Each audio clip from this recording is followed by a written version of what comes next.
A major controversy has erupted at the Winter Olympics this year after a Ukrainian athlete was disqualified over a helmet honoring victims of the war with Russia.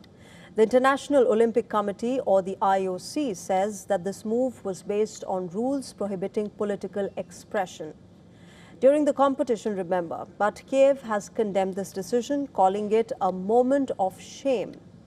Ukrainian skeleton racer Vladislav Herskevich has been disqualified because he refused to remove his helmet, which paid tribute to athletes killed during the Russia-Ukraine war. The 27-year-old competitor was due to race at the Milan Cortina Games when the IOC withdrew his accreditation.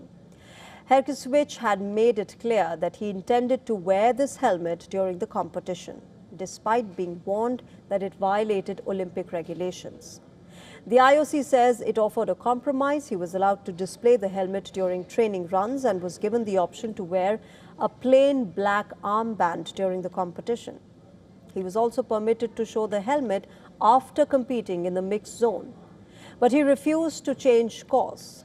Now, this decision to disqualify him was taken by the jury of the International Bobsleigh and Skeleton Federation, which is the global body for the sliding sports of bobsleigh and skeleton. Once you start, as a sporting organization, once we start taking stands against wars and conflicts, there is no end. There is no end. And this leads into partly why we have these guidelines, is because if we start reflecting all of those conflicts in the world on the sporting field, there will be no sport. As expected, this controversy has sparked outrage in Ukraine. President Volodymyr Zelensky defended the athletes' right to honor the victims of the war. Ukraine's Foreign Minister Andrei Sybiha said that the IOC had damaged its own reputation, describing the move as a moment that future generations would remember with shame. Ukraine's sports minister has indicated legal action as well. The athlete now has the option to appeal to the Court of Arbitration for Sport, though officials say that no appeal has yet been filed.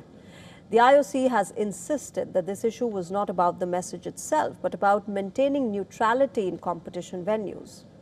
Officials argue that allowing political displays on the field of play risks placing pressure on other athletes and undermining the Olympic Charter.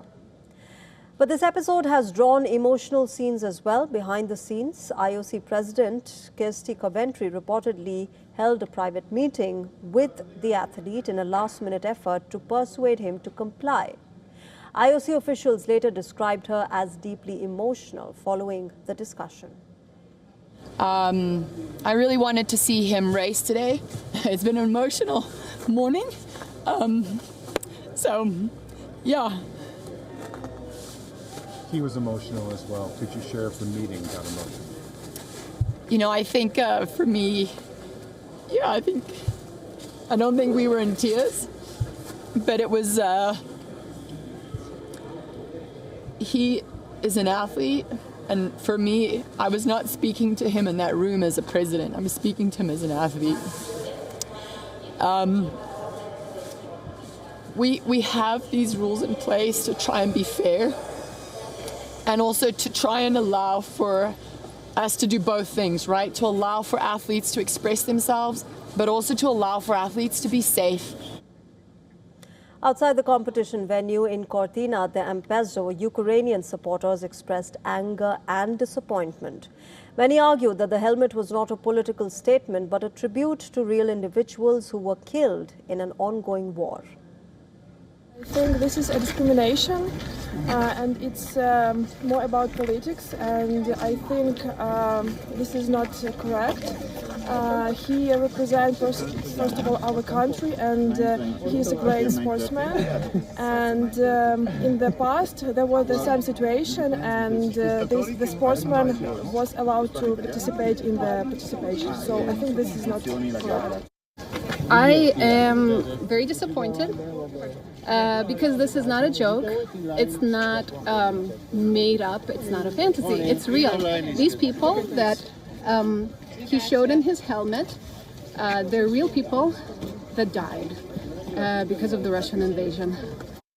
I stand in solidarity with him and he'll get more publicity from being eliminated than he would have by competing in the race. But remember, this is not the first time that Hereskevich has made a public statement about the Ukraine war. At the 2022 Beijing Winter Olympics, he displayed a banner reading "No War in Ukraine." Now, this latest dispute has once again reignited a long-running debate. Where is the line between political expression and personal tribute in global sport?